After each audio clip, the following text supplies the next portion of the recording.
dalam materi budaya positif modul 1.4. Bapak Ibu, alhamdulillah saya sudah masuk ke modul 1.4, di mana modul 1.4 ini merupakan materi yang memuat mengenai budaya positif di sekolah. Nah, hal ini perlu diketahui sangatlah penting. Kenapa budaya positif ini harus diterapkan di sekolah? Karena kita sebagai pendidik, seperti yang diucapkan atau seperti filosofi dari Bapak Pendidikan kita, Ki Hajar Dewantara, bahwa guru itu sebagai penuntun. Jadi guru itu bukan hanya sebagai pentransfer.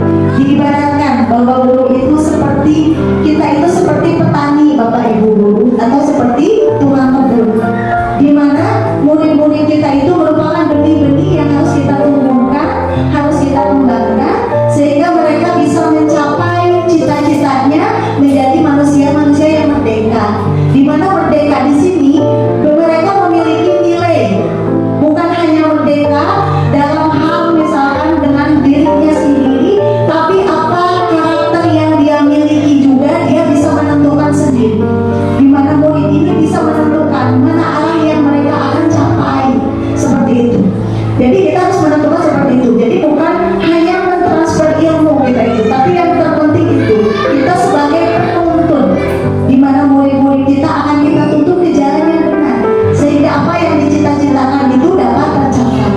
Nah, Ibu Bapak, di sini saya membuat definisi materi modul 1.4 mengenai untuk kegiatan aksi nyata saya, yaitu mengenai budaya positif. Alhamdulillah saya sudah masuk ke sesi modul 1.4. Ini adalah Bapak fasilitator saya, kebetulan Bapak Dede Supriyarto pada kesempatan ini, dan pengajar praktik kita alhamdulillah dari Kecamatan Cipongkor ya. Alhamdulillah saya mendapatkan Bapak pengajar praktik itu Bapak Ade Sofian.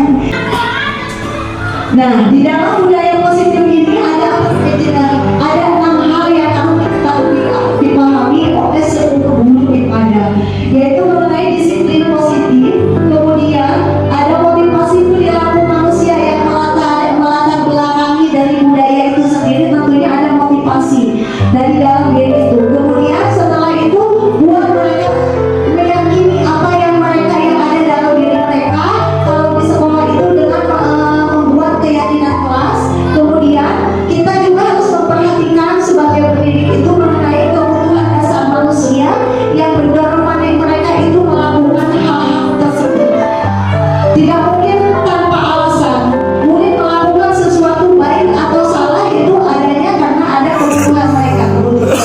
Kita harus mengetahui dasar apa saja dalam manusia itu. Kemudian 5 posisi kontrol kita. Nah, kita sebagai pengontrol guru di sekolah itu harus mengetahui kita sebagai apa, mengontrol dalam mengontrol mereka. Jangan sampai kita melakukan pengontrolan yang kurang tepat, yang nantinya mengakibatkan adanya sikap yang tidak diinginkan yang dihasilkan dari cara kita mengontrol dalam posisi kontrol kita itu. Nanti kita akan pelajari. Kemudian yang keenam, kemudian bagaimana ketika ada murid melakukan kesalahan. Nah, bagaimana kita melakukan atau melakukan perbaikan ke dalam murid itu. Nah, ada cara yang sangat efektif atau yang sangat dianjurkan. Dalam modul ini saya pelajari mengenai segitiga restitusi yang harus kita kuasai tentunya sebagai guru. Nah, segitiga restitusi ini ada tahapan-tahapannya, nanti kita akan pelajari. Pasti lanjut. Budaya positif menurut Ki Hajar Dewantara. Kenapa kita berpacu atunya Dewantara? Karena Ki Hajar Dewantara ini merupakan bapak pendidikan sebagai pelopor pendidik yang ide-idenya itu berdasarkan semua pendidikan, perbedaan kurikulum, perubahan kurikulum dan sebagainya itu didasari atas pemikiran beliau. Nah, kita juga sebagai pendidik tentunya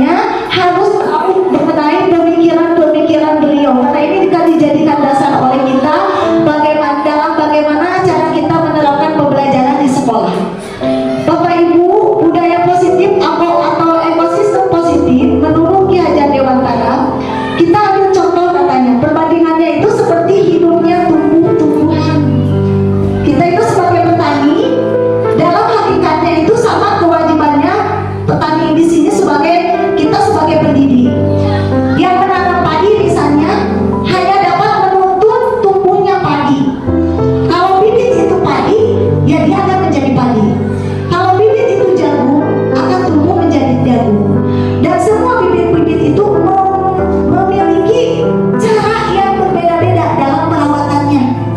Tidak mungkin kita bisa menyamaratakan peserta didik kita. Itu maksudnya di sini. Dan kita sebagai pendidik itu hanya dapat menuntunnya saja. Jangan menganggap bahwa siswa itu sebagai kertas kosong yang tidak ada apa-apanya. Tapi siswa kita itu adalah manusia-manusia yang sudah dititipkan kodrat dari Allah di sananya. Sudah ada garis-garis di sananya, membuat garis-garis yang mereka bawa sendiri. Yang kita itu tinggal mempertebal garis-garis yang mana harus dipertebal dan garis-garis mana yang harus ditiadakan. Seperti itu. Kalau yang positif tentunya harus kita pertebal. Kalau yang tentunya kalau itu negatif harus kita hapus sebisa mungkin. Kalau tidak bisa menghapusnya, ya kita minimalisir. Seperti itu, Bapak Ibu ya. Karena kita hanya sebagai petani, kita bukan yang menciptakan, tapi kita hanya sebagai penuntun daripada mereka. Karena mereka juga sudah diberi kodrat alam dari sananya. Karena kita lihat saja dalam realitanya, kita sama mendidik mereka dalam materi yang sama, pendidikan yang sama, tetapi kenapa nasib mereka berbeda-beda? Itu tentunya karena mereka memiliki kodrat masing-masing, dan itu tidak bisa kita paksakan. Seperti itu. Yang terpenting kita menuntun mereka ke jalan yang benar menuju cita-cita yang diharapkan. Itu ya Bapak Ibu. Nah, kita sebagai pendidik itu hanya dapat memperbaiki kondisi tanah. Kan petani itu seperti itu. Tidak dapat menentukan, tapi bagaimana memperbaiki kondisi tanah, memelihara tanaman padi tersebut sehingga tumbuh dengan baik, memberi pupuk dan air secukupnya, membasmi ulat-ulat atau jamur-jamur yang mengganggu hidup tanaman pada padi dan lain dan sebagainya. Itu menurut Ki Hajar Dewantara, Ibu Bapak. Jadi kita diibaratkan seperti petani ini. Jadi kita tidak bisa memaksakan, tapi kita harus mampu menuntun mereka ke cita-cita mereka sehingga mereka itu dapat menjadi manusia-manusia yang merdeka sesuai dengan budaya positif. Nah, budaya positif ini merupakan perwujudan dari nilai-nilai atau keyakinan universal yang diterapkan di sekolah. Budaya positif yang diterapkan di sekolah adalah salah satu perwujudan dari visi guru yang mengandung nilai-nilai kebajikan sesuai dengan tujuan pendidikan nasional yang dijabarkan dalam profil pelajar Pancasila. Itu tujuannya Bapak Ibu. Jadi budaya positif ini harus diwujudkan di sekolah-sekolah. Karena kita sebagai pendidik mau tidak mau kita harus mampu mewujudkan budaya positif ini untuk tumbuh, berkembang dan terus meningkat di sekolah ini sehingga kita bisa menciptakan murid-murid yang memiliki nilai-nilai. Nah, sudah ditentukan kalau dalam merdeka ini kita murid-murid itu harus memiliki nilai yang menggambarkan profil pelajar Pancasila yang 6 dimensi itu. Baik Bapak Ibu guru, kita lanjutkan. Nah, kenapa nilai itu Bapak Ibu guru harus dimiliki oleh kita, harus ada di sekolah? Ibu Bapak bayangkan, seperti misalkan kalau kita mengembangkan taman, ini di dalam ini ada sesuatu yang berharga. Nah, tentunya sesuatu yang berharga itu tidak akan kita begitu saja melepaskannya. Betul atau tidak Bapak? Betul tidak? Kalau kita menganggap barang itu berharga, apakah kita akan membiarkannya terlepas atau akan menggenggamnya? Tentu saja kita akan menggenggamnya sekuat tenaga, semampu kita. Nah, demikian dengan murid-murid kita yang harus kita arahkan, kita genggam sehingga mereka itu bisa menuju apa yang mereka cita-citakan, menjadi manusia-manusia yang merdeka. Misalkan kita ini ada nih, teman kita ini mau menggenggam barang ini, ingin melepaskannya. Apakah kita akan begitu saja melepaskannya? Tentu tidak ya. Tentu kita akan mempertahankannya. Nah, tentunya dalam mempertahankannya itu kita harus memiliki cara, memiliki motivasi, tahu ilmunya. Seperti itu. Kalau kita tidak bisa, tidak paham itu, bagaimana kita bisa menggenggamnya kalau tidak tahu caranya? Sedangkan sekarang zaman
kalau tidak ada pada diri mereka untuk merubah diri mereka tidak bisa.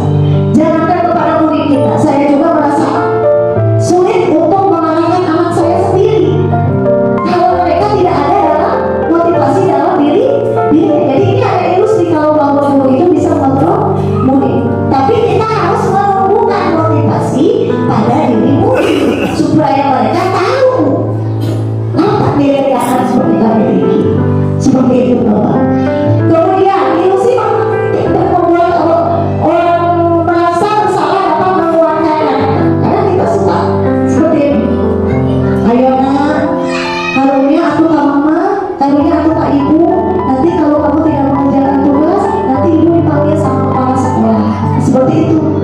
Kita mengatakan bahwa itu akan menguatkan karakter. Itu tidak boleh. Karena seperti itu kita. Padahal itu tidak akan menguatkan karakter. Itu hanya sifatnya sementara karena mereka merasa bersalah, karena mereka merasa saya bersalah melakukan itu. Saya kasihan kepada ibu guru. Hanya sebatas itu. Ketika mereka ada dalam posisi yang lain, keadaan yang situasi yang lain, itu akan mereka lalui. Itu akan dilewati, dilakai oleh mereka. Justru akan membentuk karakter yang lebih kuat di hal yang kurang baiknya. Seperti itu. Kemudian ilusi bahwa semua muatan positif, efektif dan bermanfaat. Tidak semuanya. Ada sebagian, tapi ada juga yang memang bisa bermanfaat dan positif. Ilusi bahwa orang dewasa memiliki hak untuk memaksa. Karena kita merasa ini anak kita yang berhak. Kita berhak mengatur mereka. Nah, justru di sini kita harus bisa berdialog dengan mereka sehingga mereka memahami apa yang menjadi kewajibannya, apa yang bisa mereka miliki dan sebagainya. Tumbuhkan motivasi itu dalam diri mereka. Kita hanya orang luar dari eksternal yang tidak bisa mengontrol mereka dari dalam. Jadi kita berusaha tumbuhkan aja kontrol sehingga apa kontrol yang kita lakukan itu bisa tepat. Seperti itu, bisa menumbuhkan karakter yang baik. Selanjutnya nah ini Ibu, perubahan paradigma stimulus respon atau teori kontrolnya. Bisakah kita mengontrol seseorang, misalkan kita sebagai pendidik kepada murid? Stimulus responnya ini, misalkan kita merasakan dengan seperti ini. Kita mencoba mengubah orang agar berpandangan sama dengan kita, seolah-olah memaksa. Oh ini adalah benar menurut kita. Kalau mereka itu seperti itu, kamu itu kenapa melakukan selalu kesalahan? Ini kan udah tahu kamu seperti itu salah. Itu pandangan kita itu salah. Seperti itu. Kemudian teori kontrol yang betulnya bagaimana? Kita berusaha dulu memahami pandangan yang lain tentang dunia mereka. Cari tahu dulu mengapa mereka melakukan itu. Pasti itu alasan, ada alasannya. Jadi jangan kamu salah. Jadi jangan langsung menghukum mereka seperti itu, karena mereka akan merasa bersalah dan nantinya itu akan menimbulkan motivasi diri yang kurang baik. Jadi tidak ada motivasi itu ya. Perilaku buruk dilihat sebagai suatu kesalahan. Kadang-kadang kita di situ salah, dia salah, itu salah saja kita pandang. Itu buruk aja. Padahal semua perilaku itu memiliki tujuan. Nah, anak juga sama. Mereka melakukan itu pasti ada tujuannya. Apa mereka merasa kurang puas dengan pelajaran yang kita berikan? Apa memang ke latar belakang keluarganya dan sebagainya? Nah, itu kita harus mengetahui hal itu.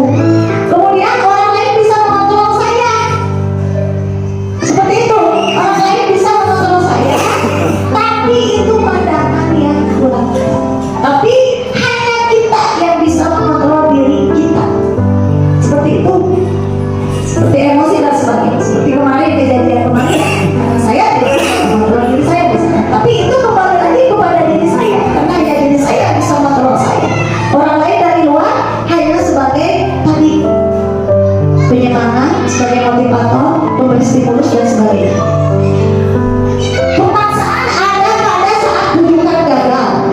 Ketika gagal kan kita memaksa seperti itu kepada anak itu. Kamu akan saya hukum kalau tidak melakukan hal itu. Seperti itu. Nah, seharusnya ada kolaborasi, ada kolaborasi dengan kita menciptakan pilihan-pilihan baru kepada anak itu. Jadi kalau seperti itu solusinya seperti apa? Menurut kamu coba pikirkan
bukan berbentuk barang yang bisa membiasakan mereka itu saya kalau dapat ini dapat ini, tapi tidak muncul dari diri, dari luar, dari eksternal gitu. Yang kalau dari eksternal itu sifatnya sementara, tidak tertanam dalam diri gitu. Kemudian untuk ini yang terbaik ini step yang ketiga, langkah yang ketiga, memotivasi dirinya untuk menjadi orang yang mereka inginkan dan menghargai diri sendiri dengan nilai-nilai mereka percaya. Ini yang seharusnya kita harus bisa menemukan cara mereka merasa dihargai sehingga muncul kepercayaan diri mereka. Kemudian muncullah mereka, apa yang saya harus lakukan, kenapa saya harus melakukan disiplin, kenapa saya harus mematuhi peraturan. Oh, karena itu memang saya harus menghargai diri saya. Kalau saya tidak mematuhi peraturan, nanti saya akan mendapatkan konsekuensinya. Seperti itu.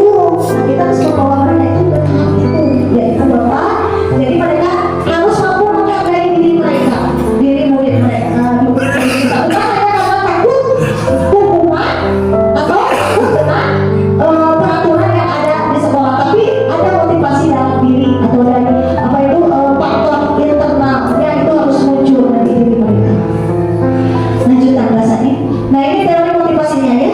Nah, ini jadi urutannya kalau yang nomor 1 dan nomor 2 itu merupakan motivasi eksternal, ini dari luar.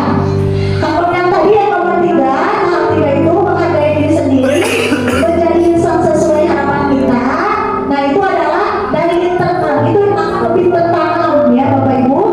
Nah, di sini saya akan menjadi orang yang seperti apa bila saya melakukannya. Nah, nanti mereka berpikir seperti itu. Jadi ada tidak ada itu, mau ada buruk mau tidak ada, dan kita akan tetap disiplin. Kita sudah menyadari dari dalam diri. Ya. Tapi kalau misalkan kalau hanya motivasi eksternal, itu apa yang terjadi apabila saya tidak melakukannya, ya itu saja. Ketika ada hukuman ya dia patuh, ketika tidak ada ya dia bisa berlaku kembali lagi ketidakpatuhannya. Nah itu. Kemudian kalau yang mendapat timbangan, apa yang akan saya dapatkan apabila saya melakukannya? Akan terus seperti itu. Apa yang akan saya dapatkan? Apa yang akan saya dapatkan? Seperti itu. Selanjutnya bahasanya. Tujuan disiplin positif. Nah, ini untuk apa sih tujuan ini harus diterapkan? Untuk menanamkan motivasi. Nah, yang tadi motivasi apa? Motivasi kepada semua siswa kita agar mereka menjadi orang yang merdeka dan menghargai diri sendiri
positif. Kalau tidak boleh seperti kita memukul, kan? Kalau tidak boleh seperti memaksa.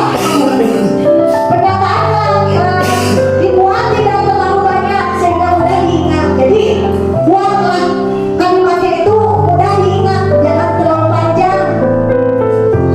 Singkat tapi merupakan kata positif, mudah diingat oleh mereka sehingga mereka ketika melakukan kesalahan mereka, oh saya melanggar peraturan kelas ini, oh saya melanggar keyakinan kelas ini, mereka langsung ingat, oh saya peraturan tata tertibmu harus patuh, harus mematuhi tata tertib seperti itu. Kalau belum mereka tidak ingat, apalagi kelas bawah. Kemudian harus sesuatu yang diterapkan di lingkungan itu, jadi disesuaikan dengan lingkungan, tidak mungkin sama. Misalnya di lingkungan satu, meskipun satu lingkungan berbeda, misalnya dilakukan beri aman dan sebagainya, itu disesuaikan dengan lingkungan kita. Semua anggota kelas hendaknya ikut berkontribusi dalam pembuatan keyakinan kelas, maupun dalam kegiatan curhat pendapat. Nah, guru bisa memfasilitasi. Setiap murid, ayo siapa yang ayo kita buat keyakinan kelasnya. Boleh dari kalimat yang menurut mereka dulu, kemudian setelah itu kita ubah ke dalam kalimat positif. Setelah kita ubah ke dalam positif, kita simpelkan lebih daripada ke nilainya. Nilainya apa sih? Apakah nilai keagamaan, nilai religi gitu ya, nilai tata tertib, nilai sopan santun, kan itu nilai-nilai itu. Kemudian nilai keberagaman, nilai tanggung jawab. Nah itu ada gotong royong dan sebagainya, nilai-nilai itu. Jadi nanti kita tentukan ke sana sambungan buat kalimat yang lebih mudah diingat, disesuaikan dengan nilai itu. Jadi nilai yang akan ditujunya dari pernyataan anak itu. Jadi nanti mereka, oh iya ini kan buat kolaborasi kisah dari kita gitu. Jadi mereka merasa bahwa dari saya itu gitu. Jadi mereka merasa, oh iya ya, itu kan sudah kesepakatan. Itu sudah dibuat menjadi keyakinan. Mereka kan sendiri. Ketika kita tanya, mereka ngobrol, kita tanya aja, coba keyakinan kelas mana yang dilanggar, boleh tidak? Misalnya seperti itu, kita bersikap demikian. Mereka akan tahu sendiri, oh iya bun, seperti itu. Nah itu ya. Semua anggota kelas bersedia meninjau apa yang harus diperbaiki, apa yang kurangnya. Nah kita tinjau kembali, kita revisi dulu, kita berdiskusi tentunya dengan semua yang ada di sekolah, ya di kelas, kalau di kelas. Itu ya. Lanjut Mas Ani. Nah itu keyakinan kelas, kenapa tidak peraturan kelas, mengapa harus keyakinan kelas? Nah itu ya. Contohnya saja kita misalkan di sini nih, mengapa kita memiliki peraturan harus menggunakan helm bila mengendarai kendaraan roda 2? Bayangkan saja, itu kan peraturan, misalkan peraturannya harus menggunakan helm ketika menggunakan roda 2. Itu kan peraturan. Tapi kalau keyakinan, bagaimana kalau saya tidak pakai helm? Meskipun saya sempat ini lagi aku, tapi kalau dia sudah punya keyakinan, nanti bagaimana kalau saya jatuh, kalau kepala saya terbentur, itu yang mungkin diri sendiri. Tapi kan kebanyakan kita hanya takut pada aturan, baru sampai aturan, belum sampai ke keyakinan. Akhirnya apa? Ya ada polisi namanya, tidak ada polisi hanya dibuka karena gerah dan sebagainya tanpa memikirkan keselamatan diri. Itu maksudnya, supaya kesana maksudnya. Jadi kita itu harus lebih dalam itu kesana, mendukung motivasi intrinsik ya, kembali lagi ke nilai-nilai atau keyakinan yang lebih menggerakkan. Nah itu kenapa harus keyakinan. Jadi harus supaya lebih memotivasi secara intrinsik, supaya kembali ke nilai-nilai keyakinan lebih menggerakkan seseorang dibandingkan hanya mengikuti saja peraturan. Kalau kita juga kan orang dewasa juga kan belum sadar, kita hanya ikut aturan aja, tapi belum menjadi keyakinan. Itu Bapak Ibu ya. Lanjutkan. Nah di sini ada perbedaan Bapak Ibu mengenai hukuman dan konsekuensi ketika kita ajarkan di sekolah. Mana yang lebih baik menurut Bapak Ibu? Hukuman atau konsekuensi? Konsekuensi. Kenapa Ibu? Konsekuensi.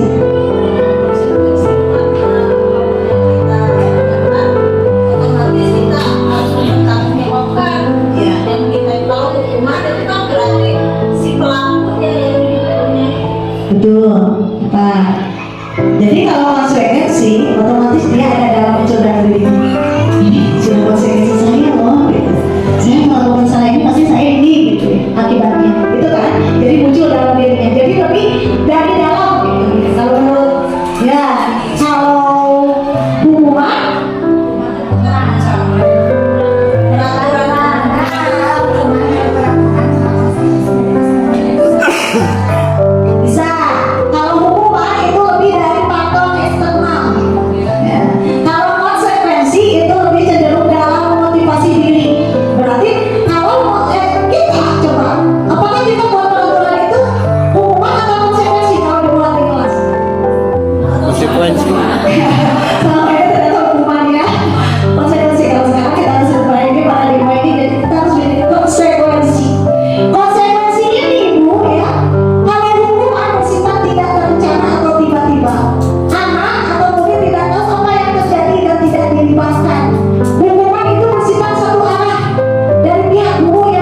sudah ada pembicaraan antara guru dengan murid itu.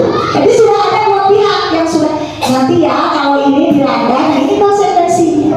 Nah itu seperti tadi sudah mulai memunculkan dari dalam diri gitu. Konsekuensi sudah diketahui oleh kedua belah pihak. Jadi anak pun akan tahu, oh saya melakukan ini pasti ibu akan memberi sanksi seperti ini. Karena itu konsekuensi yang sudah ada di kita sudah konsekuensi ya. Sudah kalau rasa saya rasa sudah. Alhamdulillah sudah berkonsekuensi.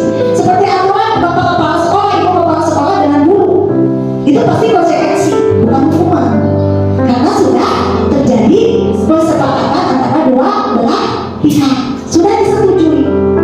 Nah, itu minimal sudah disetujui oleh kedua belah pihak. Selanjutnya Pak Sari. Nah, kemudian di sini sudah ada miskonsepsi antara kita hukuman dengan penghargaan. Ini apa sih? Memberi penghargaan masalahnya. Itu kan tujuannya supaya mereka lebih termotivasi, itu kan tujuannya kan? Seperti itu.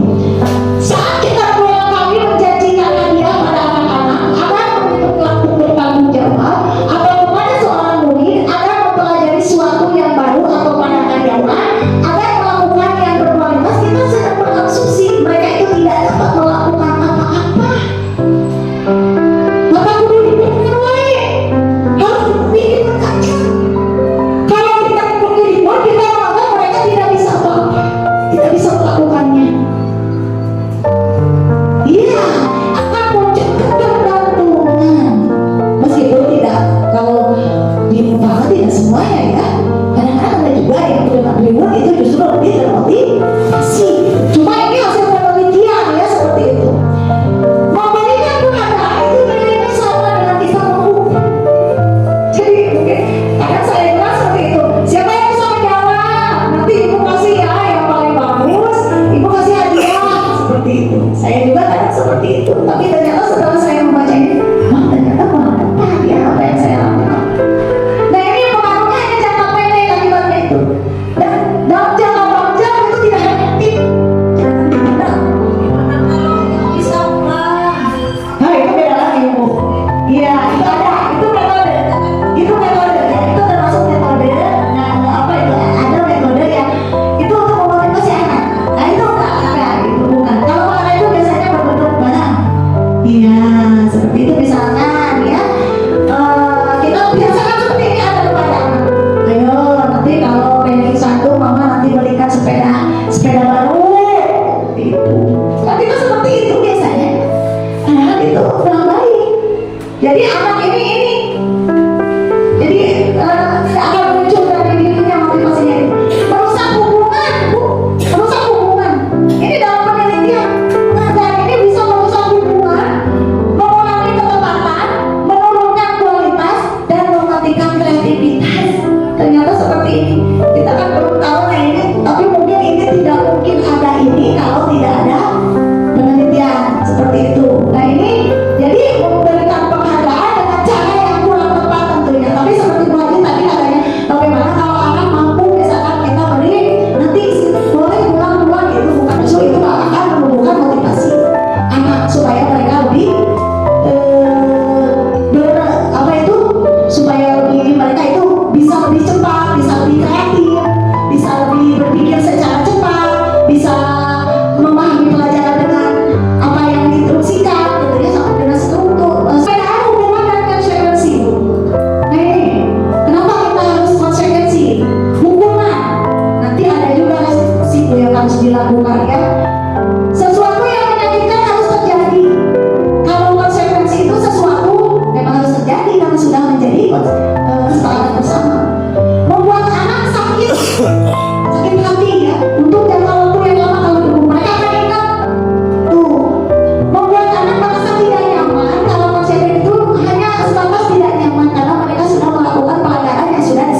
apa mungkin oleh karena itu kita sebagai pendidik itu harus bisa lebih cepat memahami jiwa anak, mendorong anak muda menyesuaikan diri.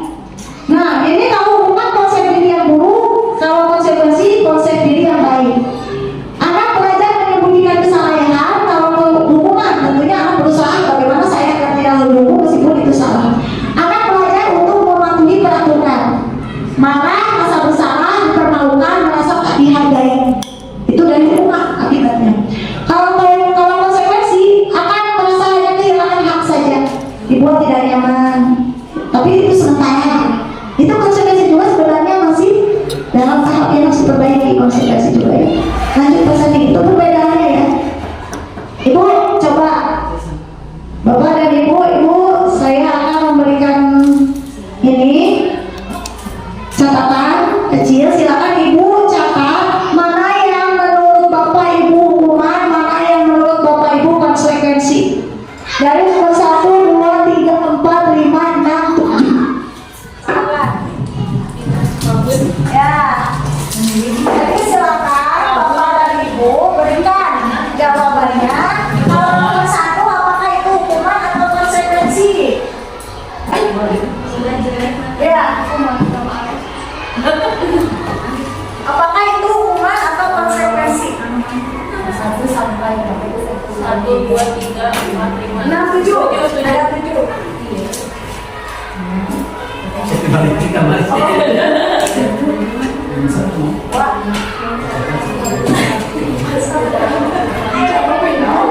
Hukuman atau konsekuensi? Nomor 1, Bapak Ibu. Apakah itu hukuman atau konsekuensi? Coba kita kita baca, mencatat 100 kali di dalam buku kalimat. Saya tidak akan terlambat lagi karena terlambat sekolah. Tulis 1 sampai 7 berarti ya. Nomor 1 berarti hukuman. Nomor 2, lari mengelilingi lapangan basket 2 kali karena terlambat hadir di sekolah. Ya, silakan. Murid diminta untuk push up 15 kali karena tidak menggunakan masker ke sekolah. Itu hukuman atau konsekuensi? Coba. Menggantikan kertas tugas rumah yang telah dicoret-coret. Menggantikan. Nah, silakan tulis saja Bu. Membersihkan tumpahan air di meja tulis karena tersenggol pada saat belajar. Itu berarti tidak sengaja ya, tapi dia harus membersihkan tumpahan air tersebut. Nah, konsekuensi bisa. Murid disuruh untuk mengenakan sepatu seharian di sekolah karena tidak mengenakan sepatu hitam. Nah, lari mengelilingi lapangan basket 2 kali karena terlambat 10 menit untuk pelajaran PJOK. Lari mengelilingi lapangan basket 2 kali. Ini pelajaran PJOK loh. Awas, ada pelajaran PJOK itu biasanya ada yang disebut ada pemanasan ya. Kalau anak misalkan dia terlambat karena otomatis guru PJOK-nya tidak akan langsung memberikan dia pelajaran yang mengikuti kan? Tidak. Otomatis dia harus melakukan dulu. Nah, seperti itu. Nah, ini metodenya bisa dengan cara seperti ini. Bisa Ibu sudah? Silakan ditambah saja di sini.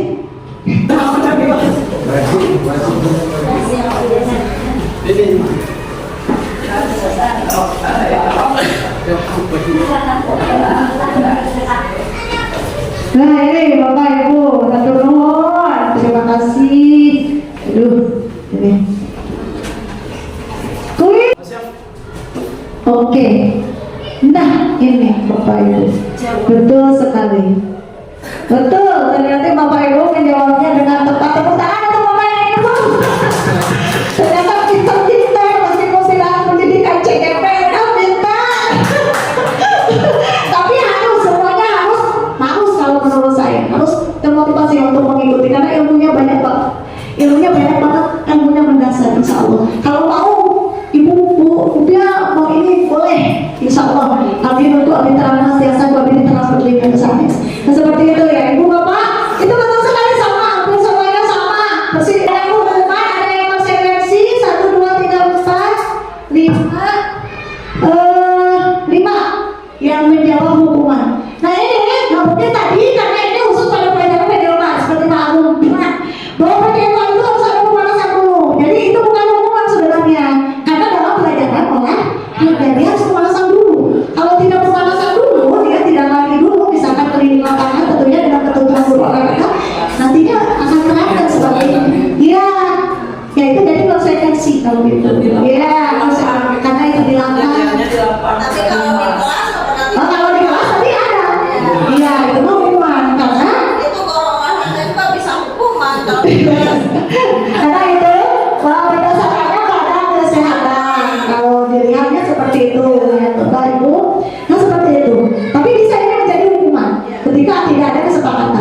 tidak diberitahu dulu.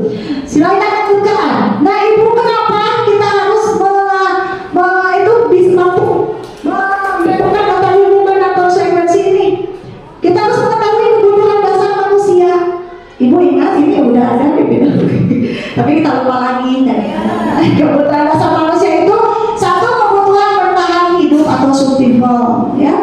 Ini kebutuhan dasar. Kemudian kebutuhan cinta dan kasih sayang, kebutuhan diterima. Kita harus tahu ini pada anak, sehingga tahu sang anak ini melakukan sesuatu kesalahan. Kebutuhan penguasaan, misalkan dalam materi, misalkan dia tidak menguasai materi itu, memang jadi dia melakukan kesalahan, mengganggu temannya dan sebagainya, karena dia merasa tidak menguasai. Saya nggak bisa, gitu.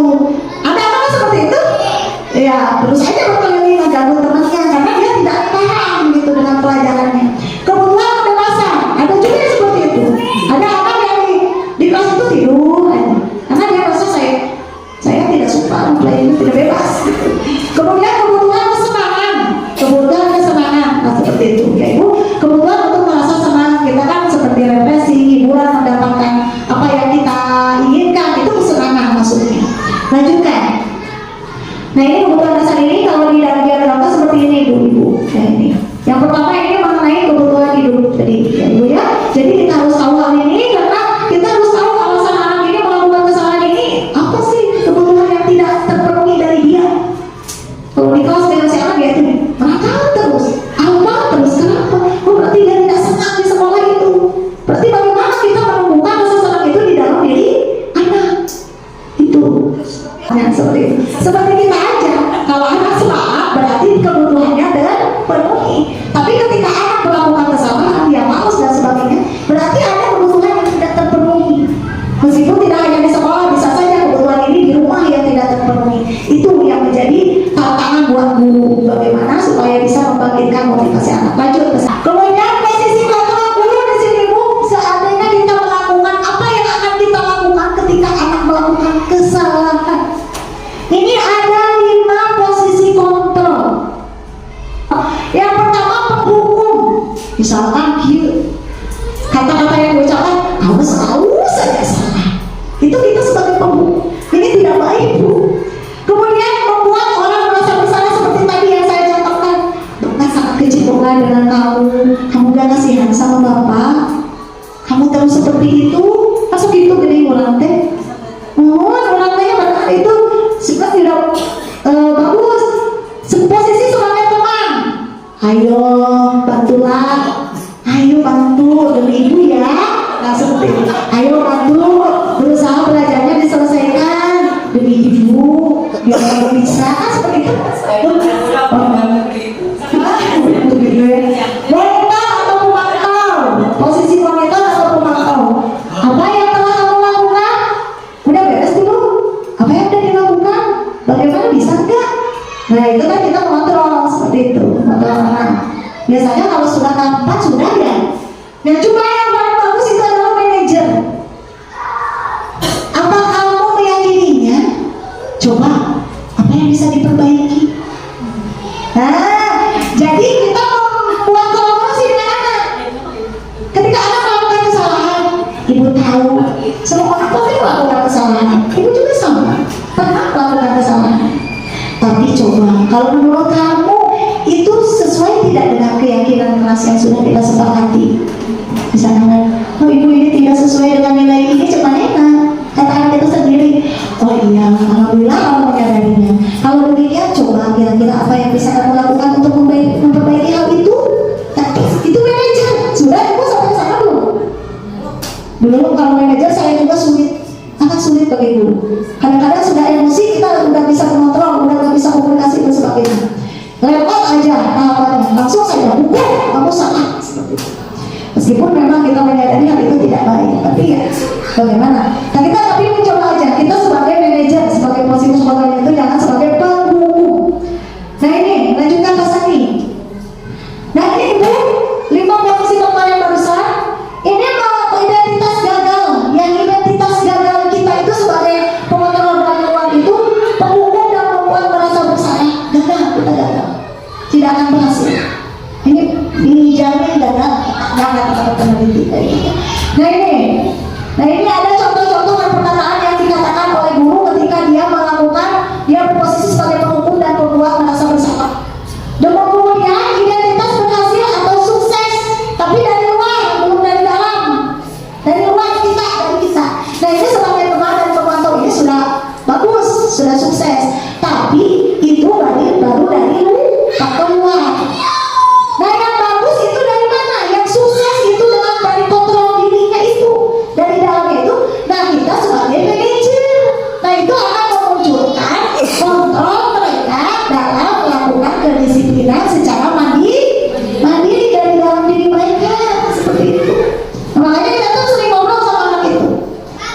tapi merasakan kesalahan mendidik gitu ya. Kadang-kadang anak itu kamu seperti ini, ternyata nggak benar. Kita harus membawa mereka berbicara dari hati ke hati. Meskipun kadang kalau sudah emosi ya memang sulit. Jangankan temui anak sendiri pun seperti itu.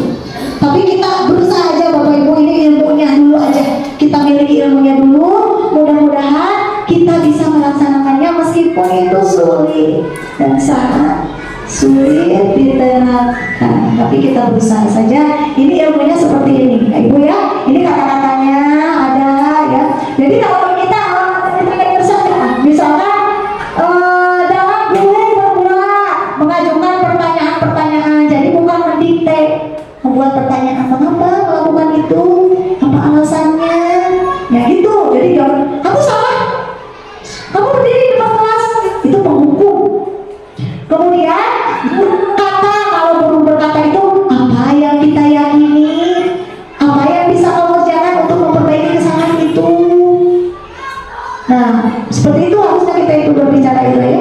Kemudian hasilnya bagaimana? Menguatkan pribadi kalau sebagai manajer. Dia akan saya ternyata bisa mencari solusi sendiri. Oh ternyata saya itu sebagai harus begini. Sebagai individu yang positif dalam dunia berkualitas. Jadi oh ternyata saya bisa memperbaiki diri. Oh ternyata saya bisa ini, kata ibu juga saya bisa ini dengan cara ini, dengan cara dia sendiri. Jadi mereka bisa menyadari. Kemudian murid berkata, bagaimana caranya saya bisa memperbaiki keadaan, bagaimana saya bisa memperbaiki diri saya, bagaimana saya bisa kembali ke jalan yang benar. Jadi dia sendiri yang menyimpulkan, bukan kita lagi, tapi dari diri dia sendiri, dari mereka itu. Lanjut ke saya. Nah itu ya kenapa makanya kita harus berposisi sebagai manajer. Nah lanjut, kemudian ibu bapak bagaimana cara kita melakukan hal itu sebagai manajer? Ada caranya ibu, yaitu dengan segitiga restitusi. Nah itu ibu ya, restitusi. Apa sih ibu restitusi? Restitusi itu adalah proses menciptakan kondisi bagi murid untuk memperbaiki kesalahan mereka sehingga mereka bisa kembali pada kelompok mereka dengan karakter yang lebih kuat. Jadi orang itu tidak mungkin lepas dari rasa bersalah, dari sikap bersalah, tapi mereka itu harus dikembalikan ke posisi mereka. Jangan dibiarkan dalam keadaan bersalah, apalagi lebih disuruhkan. Bagaimana bisa mereka kembali? Jadi kita harus memperbaiki sehingga mereka itu bisa kembali ke kelompoknya, percaya diri. Kemudian mereka juga bisa memiliki karakter yang lebih kuat karena mereka menyimpulkan sendiri. Itu ya. Nah kemudian restitusi juga merupakan proses kolaboratif yang mengajarkan murid untuk mencari solusi untuk masalahnya sendiri, membantu murid berpikir tentang orang seperti apa yang mereka inginkan. Jadi mereka berpikir saya kan jadi apa ya, saya harus bagaimana ya, berarti kalau saya ini sekarang salah, oh berarti dia akan mencari solusi sendiri dan dia menemukan jati diri. Oh saya berarti harus ke sini. Itu Bu, memang sulit ini ya, tapi kita berusaha saja ya, mendewasakan anak lebih cepat daripada kita. Kalau kita kan agak lambat ya, udah tua baru kita sadar gitu ya, dengan sendirinya, dengan pengalaman dan masalah hidup dan sebagainya. Tapi anak harus bawa dengan cara restitusi ini sendiri supaya anaknya lebih cepat tumbuh tanggung jawab dan disiplin. Nah ini ibu ini ada tahapan restitusi itu ada 3. Jadi pertama apa sih yang harus dilakukan supaya anak itu bisa kembali ke kelompoknya, supaya dia itu memiliki karakter yang lebih kuat lagi dari kesalahannya yang dia lakukan? Menstabilkan identitas. Katanya misalkan bagaimana? Sekarang kita panggil, ada anak yang kesini, Budi sini, kamu lagi, pasti aja kamu kesiangan. Itu sebagai apa dia? Lari kamu di lapangan 15 kali, penghukum, berarti kita sebagai kamu. Tapi kalau seperti ini, datang anak itu kesiangan, Dani, kenapa kamu kesiangan? Alasannya kenapa kamu kesiangan? Misalkan karena Bu saya nonton TV terlalu malam. Oh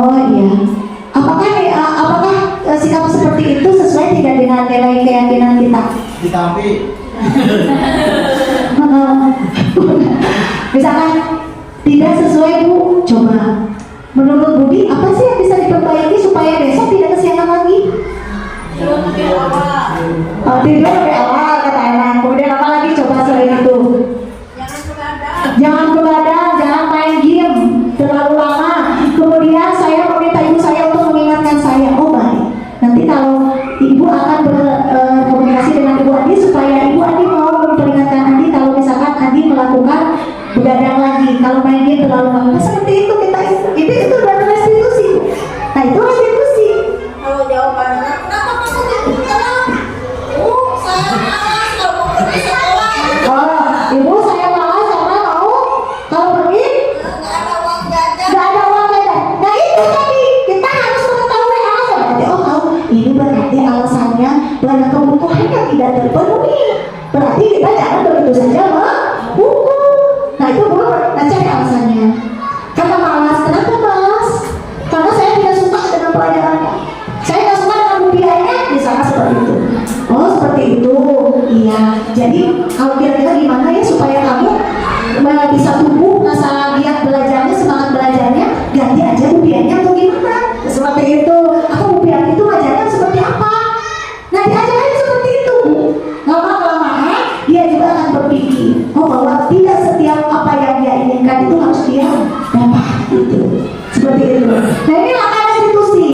Kemudian validasi tindakan yang salah. Tadi kamu pasti punya alasan mengapa melakukan hal itu. Jadi tidak ada alasan. Tadi berhubungan dengan kebutuhan dasar manusia dan sebagainya sehingga kita tahu, oh saya tapi itu pakai sepatu ke sekolah deh. Nah, kamu itu tak pakai sepatu di bawah kenapa ke sekolah? Sekarang kamu buka aja sepatu kamu lepas saja. Itu betul. Alasannya siapa tahu dia emang tidak punya sepatu karena alasan ekonomi dan sebagainya. Sisi menanyakan keyakinan, nah itu kenapa penting tadi mengenai adanya keyakinan kelas atau keyakinan sekolah sehingga nanti dihubungkan dengan apa? Nanti nilai apa yang kamu langgar ini? Apa yang harus diperbaiki supaya kita memiliki titik temunya? Seperti itu Bapak Ibu ya. Itu restitusi. Lanjutkan Pak Salim. Sedikit lagi. Ya itu lewat saja. Lewat saja itu sudah. 9 ciri restitusi. 1. Bukan untuk menebus kesalahan, namun untuk belajar dari kesalahan. Nah kita belajar, itu kata orang dewasa kan. Dengan sekarang juga pada anak. Memperbaiki hubungan. Nah kalau dihubung anak akan benci dan anak ingat tuh. Dulu itu saya pernah ditampar misalkan sama si ibu ini, saya ingat gitu ya. Tapi kalau saya tidak ditampar, saya tidak akan jadi seperti ini. Tapi ada juga yang mengambil positif gitu ya. Tapi kebanyakan ada yang dendam. Tawaran bukan paksaan. Kalau restitusi itu, jadi kita lebih menawarkan bagaimana solusi. Kemudian restitusi menuntut untuk melihat ke dalam diri dia, sehingga mereka mampu melihat dirinya apa yang salah dalam diri dia. Restitusi diri adalah cara yang paling baik untuk memperbaiki diri. Restitusi fokus pada karakter bukan tindakan. Jadi kita lebih berfokusnya kepada nilai sesuai dengan kurikulum sekarang. Makanya kenapa kita harus menerapkan restitusi ibu-ibu ya. Tadi sudah diajar paham tidak? Mau dipraktekkan? Siapa? Sekarang dipraktekkan misalnya sama saya atau siapa? Bermain peran itu supaya lebih paham. Nanti aja ya. Restitusi fokus pada solusi. Restitusi mengembalikan murid yang berbuat salah pada kelompoknya. Jadi tidak meninggalkan mereka pada tempat yang salah. Kalau mereka dihukum, mereka akan tetap pada rasa bersalahnya dan mereka akan merasa frustasi nantinya. Iya, seperti itu. Nah, ibu ini pentingnya restitusi itu seperti itu. Selanjutnya kesimpulannya. Tapi sebelum kesimpulan, adakah pertanyaan dari Bapak dan Ibu? Dari apa yang saya utarakan, apakah bisa dipahami? Silakan. Baik, hatur nuhun, terima kasih. Assalamualaikum warahmatullahi wabarakatuh. Sebetulnya saya tidak bertanya tentang materi yang barusan Ibu Sekretar sampaikan. Yang pertama doa mudah-mudahan sehat. Yang kedua mudah-mudahan program CGT lancar. Yang ketiga ada yang menarik tadi pertama dari Maslow ya, tentang pemenuhan kebutuhan dasar saya pelajari di pedagogi ketika masih kuliah itu, dan saya masih ingat di buka dasar dari Maslow. Yang ketiga, keempat, saya tertarik dengan teori pertama tentang teori motivasi dan teori kontrol. Terakhir ada bahasa tentang hukuman dan konsekuensi.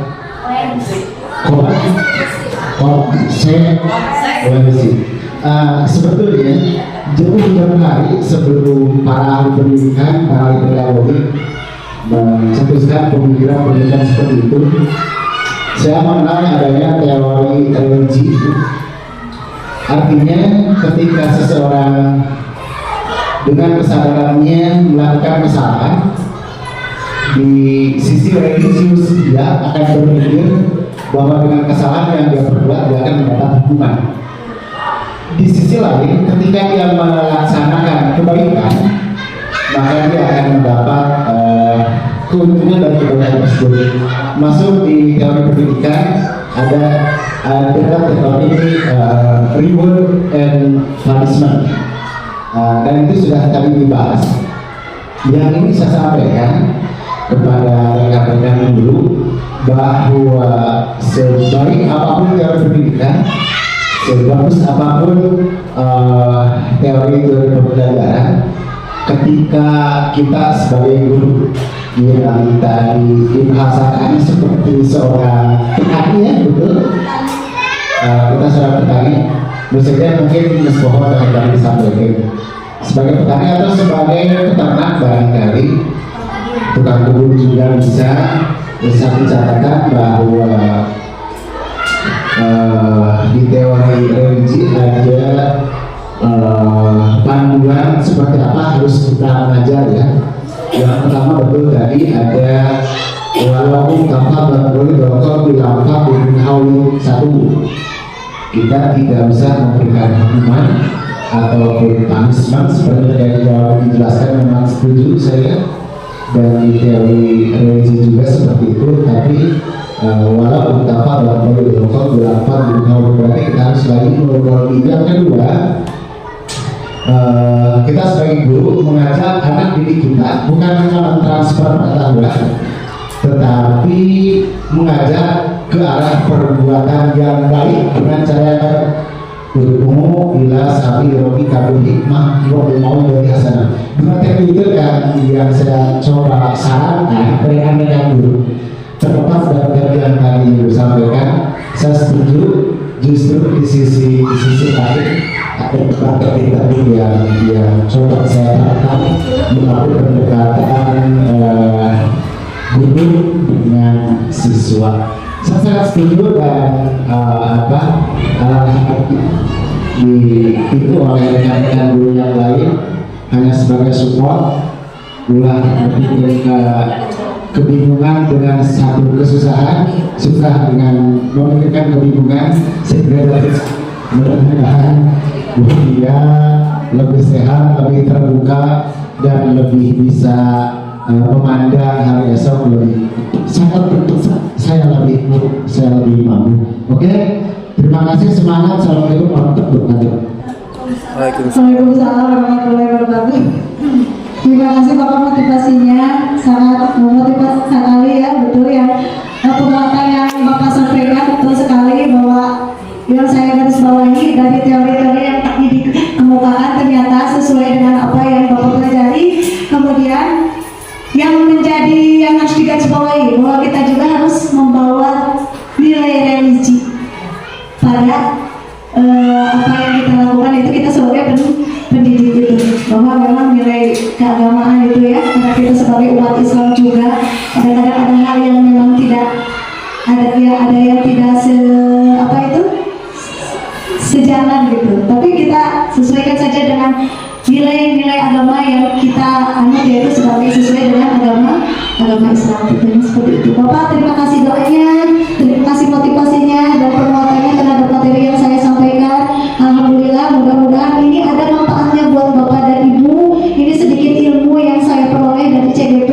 Mudah-mudahan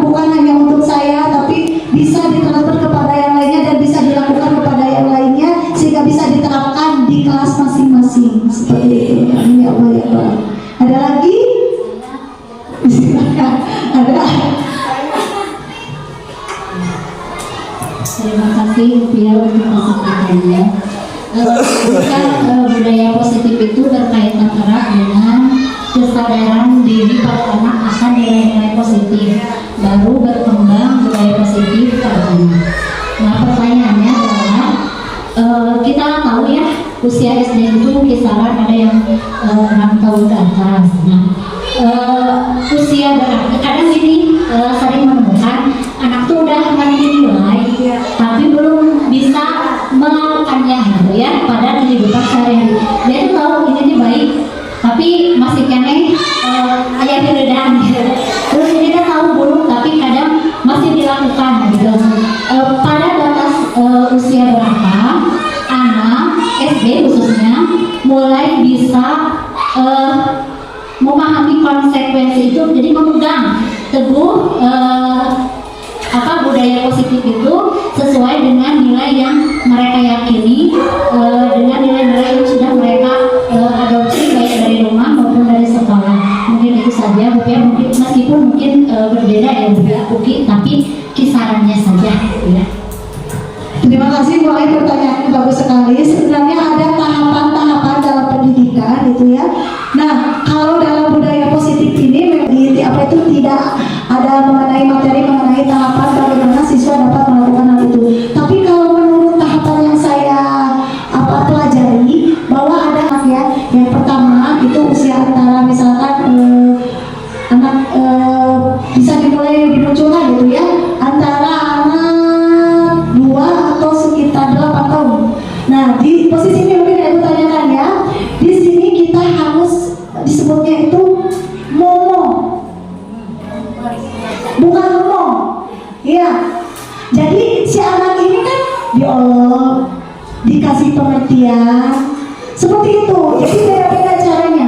Kalau sudah SMA, SMP, SMA kan ngomong, kitanya ngomong, beri tuntunan seperti itu secara jelas, seperti itu bisa dilakukan. Kalau di SD seperti saya kelas 1, ini bukan masalah yang mudah. Ini juga di CDP saya selalu berbicara seperti itu. Saya ngajar di kelas 1 Pak, dengan begitu karakter anak yang tidak tahu dengan latar belakang orang tuanya dan sebagainya, kadang justru mempengaruhi anak yang lainnya dan sebagainya gitu ya. Nah, di sana dosen juga kadang-kadang merasakan salut dengan guru-guru yang ada di kelas bawah. Betul, karena memang bukan hal yang mudah gitu. Karena anak harus diberitahu dulu secara terus-menerus. Apalagi kalau anak seperti usia 7 tahun ya, mereka kan jadi belum ada di hatinya itu, belum apa itu. Mereka melihat hanya, oh ini bagus, saya contoh. Oh ini tidak bagus kata mama, berarti tidak boleh. Belum ada keyakinan dalam dirinya. Berarti kita bentuk dulu keyakinannya. Dengan tadi salah satu caranya yaitu kan kita harus ngomong itu ya, harus terus memberitahu. Jadi cara menghukum ya tidak bagus untuk anak hati. Kita ikuti dulu aja. Nah, nanti dengan secara perlahan kita menerapkan nilai-nilai yang harus mereka miliki. Sebenarnya ini, coba kalau sikap seperti ini betul atau salah, boleh tidak dilakukan. Bisa seperti ini, berkomunikasi. Meskipun bukan masalah yang mudah. Dan itu pun, kalau anak terlalu kita spesifikkan seperti itu, anak akan dewasa sebelum waktunya juga. Anak tidak akan merasa bahagia di fase itu. Jadi pengalaman masing-masing, jangan terlalu menekan bahwa ini harus paham sekarang. Ada waktunya, tapi kita sambil berjalan sambil ngomong tadi proses diberitahu, selalu diberitahu, berkomunikasi. Tapi dengan tidak, tetap jangan mengesampingkan rasa bahagianya. Ketika anak itu bahagia dengan hal itu ya, kita berilah meskipun harus ada aturannya. Seperti itu Pak, ada fase-fasenya itu sebenarnya sudah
Terima kasih.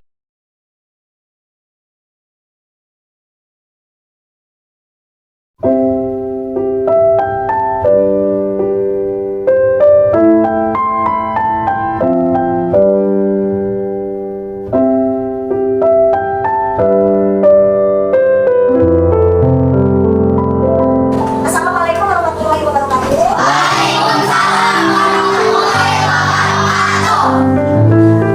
Selamat pagi anak-anak semuanya. Bersilakan. Nah, anak-anak, hari ini kebetulan kelas 6 ini kan belum membentuk keyakinan kelas. Jadi, kita akan membuat keyakinan kelas untuk pelatihan yang harus kita ambil semuanya. Jadi keyakinan kelas ini akan dimulai kita semua dengan apa itu motivasi yang ada pada diri kalian. Jadi apa yang harus dilakukan sehingga nanti dapat semangat bersama dan dapat dilaksanakan bersama-sama. Kita tahu kalau sudah ada suatu kesepakatan nanti antara ibu dan kalian sudah ada janji. Nah, itu keyakinan kelas ini bukan ibu yang berpikir, tapi kita akan lakukan bersama supaya kalian merasa oh ini peraturan saya atau dari guru kalian. Begini anak-anak ya, dalam keyakinan kelas, dalam pembentukan keyakinan kelas, yang pertama kita harus tahu dulu aturan sekolah yang ada yang berlaku di sekolah kita. Nah, keyakinan ini berkaitan dengan aturan yang ada di sekolah. Nah, jadi aturan yang ada di sekolah misalkan salah satunya apa di sekolah kita? Harus menggunakan seragam ketika ke sekolah. Kemudian apa lagi? Dapat teman baru. Apa lagi? Harus saling menghargai anak. Apa lagi? Harus menghormati guru dan sebagainya. Itu aturan ya. Membuang sampah pada tempatnya. Aturan. Nah, kita dari aturan-aturan yang sudah ada ini kita akan menjadikan keyakinan kelas. Kenapa disebut dengan keyakinan kelas? Karena keyakinan, kalau keyakinan itu munculnya itu dari luar atau dari dalam diri kalian? Aku yakin hal ini benar. Berarti dari mana itu? Nah, demikian dengan keyakinan kelas. Jadi harus munculnya itu dari apa? Dari dalam diri. Jadi kalau aturan, ibu kan yang membuat. Kalau ibu orang tua atau orang dalam diri kalian? Orang tua. Kalau ibu hanya sebagai faktor eksternalnya saja.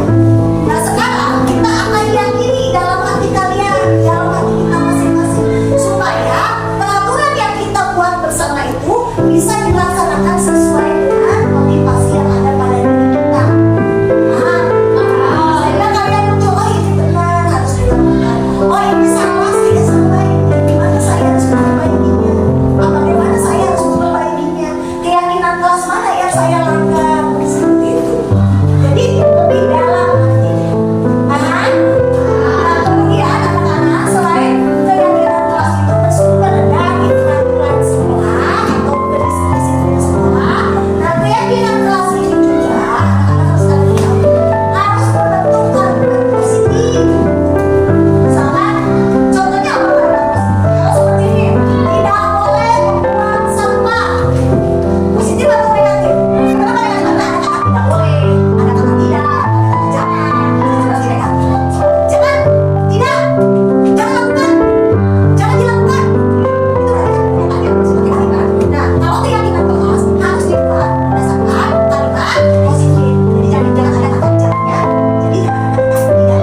Keyakinan kelas itu harus sesuai dengan nilai-nilai yang berlaku. Nilai-nilai itu apa sih Bu? Nilai gotong royong, nilai keagamaan, nilai Pancasila, kemudian nilai kesopanan, nilai keamanan, nilai tanggung jawab, tata tertib itu nilai. Yang saya memiliki nilai sosial, oh saya harus bersikap solidaris itu adalah nilai sosial. Nilai keberagaman itu nilai. Jadi harus bertujuan pada nilai-nilai yang harus dipelajari. Nah sekarang ibu akan membagikan sendiri. Silakan kalian tuliskan satu keyakinan kelas yang sesuai, yang apa yang kalian harapkan sesuai motivasi diri kalian. Satu saja, satu orang satu. Nah, jadi satu orang membuat satu keyakinan kelas sesuai dengan motivasi apa yang ada pada diri kalian. Pak ingat keyakinan kelas yang pertama harus berdasarkan apa? Keamanannya berlaku